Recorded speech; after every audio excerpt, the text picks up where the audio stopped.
மட்டையிலேருந்து எடுத்த நார்ல இருந்து தான் கட்ட போகிறோம். இந்த வாழை மட்டை நாரில் நம்ம கட்டும்போது பூ வந்து ரொம்ப அழகா இருக்கும். அதை கடவுளும் இதை தான் ரொம்ப விருப்பப்படுறாரு.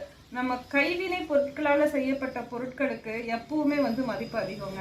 அதுவும் நம்ம கையால் எடுத்த அந்த வாழை மட்டையிலேருந்து எடுத்த நாரில் நம்ம பூ கட்டும்போது ரொம்ப அற்புதமாக இருக்கும். நிறைய கோவிலில் பார்த்தீங்கன்னா இந்த நாரால் கட்டப்பட்ட அந்த மாலைகளோ அல்லது பூக்களோ ரொம்ப விசேஷமாக வாங்கிக்கிறாங்க.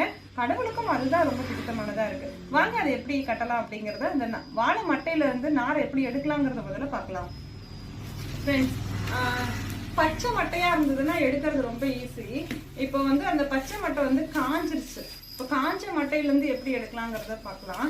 இதுவே உங்களுக்கு பச்சையா கிடைச்சது அப்படின்னு சொன்னா, வாழை மரம் ஏதாவது வெட்டி இருக்காங்க, பக்கத்துல ஏதாவது கட் பண்ணிட்டாங்க அப்படின்னு சொன்னா, அதுல இருக்கக்கூடிய அந்த வாழை மட்டையெல்லாம் வந்து நீங்க அப்படியே தனித்தனியா பிரிச்சுக்கோங்க. பிரிச்சுட்டு அந்த பச்சையா இருக்கும் போதே நீங்க வந்து எடுத்து வச்சுக்கோங்க. அது எப்படி எடுக்கிறது